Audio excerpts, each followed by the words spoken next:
Hi, in today's video I will be showing you that you don't need the most expensive art supplies to create realistic art.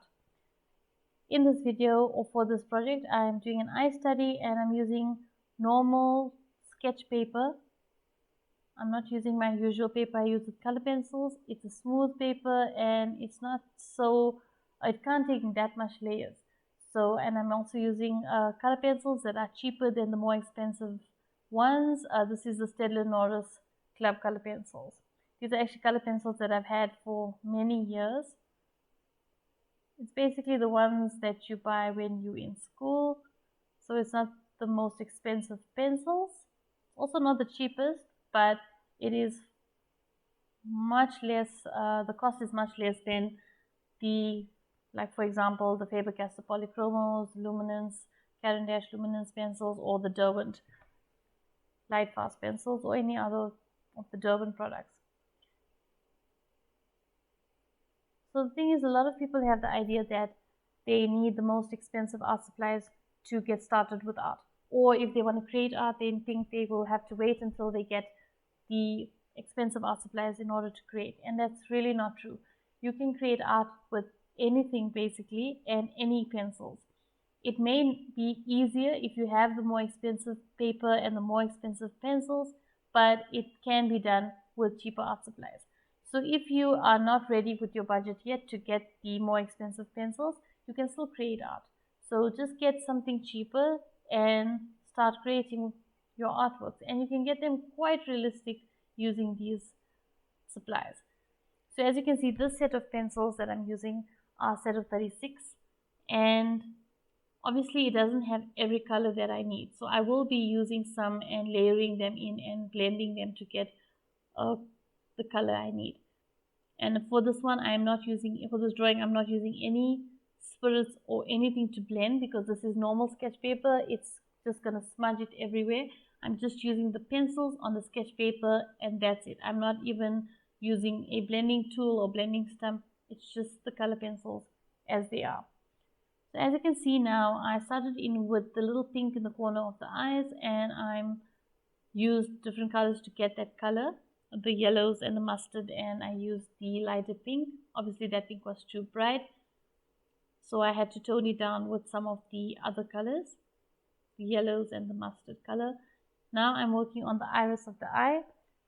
You can see I just outlined it, and I'm using a variety of colors. I'm using, obviously for this eye study, it was more greenish blue color eyes, so I'm going to be using a lot of greens and blues, but obviously I've got a limited selection of pencils. And also the paper I'm using, it's normal sketch paper, and it doesn't really allow me to do as many layers as I would need, but I'm able to achieve quite a realistic look. Not as realistic if I had the more expensive papers or the papers that could take more layers, but it's still realistic enough, and it's still teaching, or it still can teach you the basics of what you need with your tonal values, your shadows, your highlights, and really paying attention to detail in your reference photo.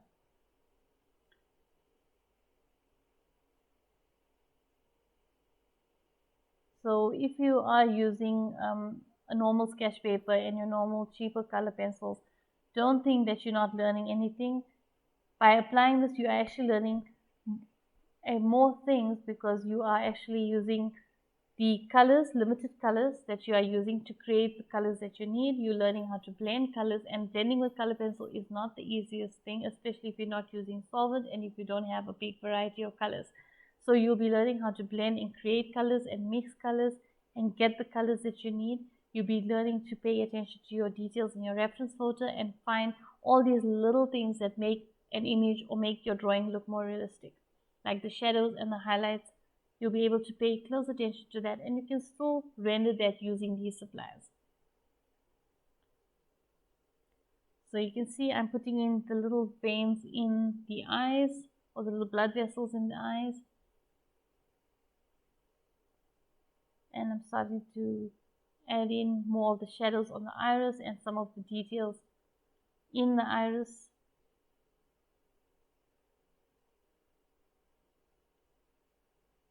Now, for example, with this eye study, there's a lot more than just the shape of the eye and the iris and coloring it in all a single color.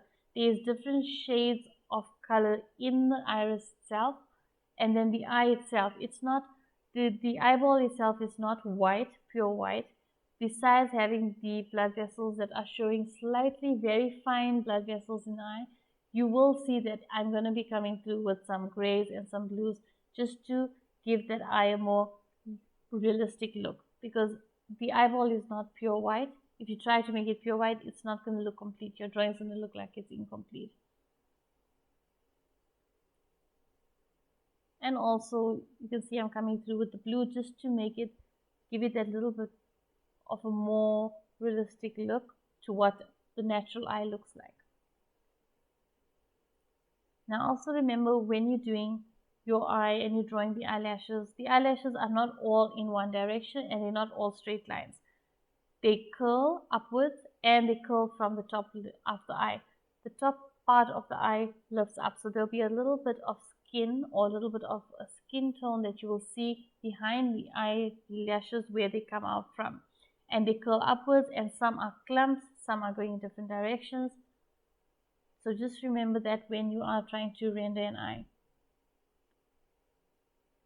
So you can see I'm putting in the shadow areas of the eyeball itself. I am going to come through with another layer over that, the eyelashes. I'm just trying to get in as much detail as I can on the eyeball itself. Now when it comes to skin tones, like around the eye, I'm doing the skin tones just up below the eyebrow and a little below the eye, just to show you that you can get the skin and the little creases of the eye and everything with these pencils on this paper. So you can see, obviously I don't have the exact color of the skin, so I need to create that. So I'm using different browns. I'm using the lighter browns, the darker browns for shadows, and I'm also coming through with some of that little bit of maroon color, but very light. I'm using a very light hand when I'm applying that pencil, because I don't want to make it very maroon, and I don't want to also use the pinks very bright, because I'm also using the pinks on there, but I'm using it with a very light hand, and just to get it to blend in with the browns. Like I said, I'm not using any solvents or any spirits to blend. I'm just using the pencils as they are.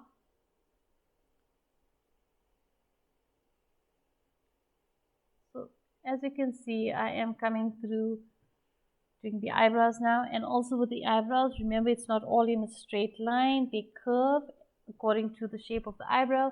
And you also need to define some of the hairs and not just color it a solid darker color just to make it look like an eyebrow. It will not look realistic. You need to have those individual hairs.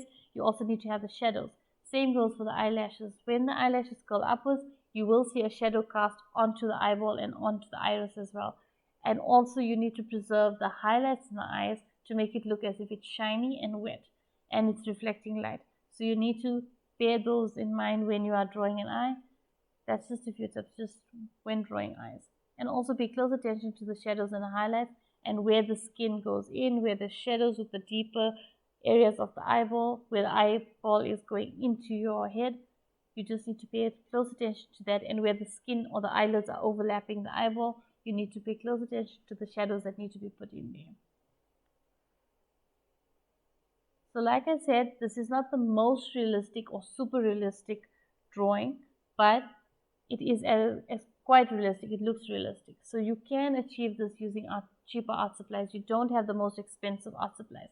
So if you don't have that budget right now for the more expensive paper and more expensive pencils, you can still create art in the meantime until you get your more expensive art supplies. You will also develop your skills better and will not have to be learning in your learning practice stages using more expensive supplies, which is costly. So at least you'll be able to practice and learn in this time using cheaper supplies, and once you get the more expensive supplies, you'll be able to create more art, more professional art, and obviously art that's archival and that you can sell. So that's if you want to sell your art. So I hope this video has been helpful and has been inspirational to you, and will make you go out and just use whatever supplies you have got, or whatever cheaper supplies you can purchase. If you can get the more expensive supplies, it will make your life a bit easier, because you've got a variety of colors, and also you've got a bigger variety of colors, and you've got obviously a paper that can take more layers, which means you can put many layers. Multiple layers will make it look more realistic. So it will make it a bit easier, but not to say that using cheaper supplies is not going to help you. You're going to learn a lot, and also you will not be using the more expensive supplies while you are learning. And you'll be learning things that you wouldn't have to focus on so much when you are using the bigger sets of pencils, like mixing colors. That's something you will learn by using a smaller number of colors compared to having a full set of 120 pencils.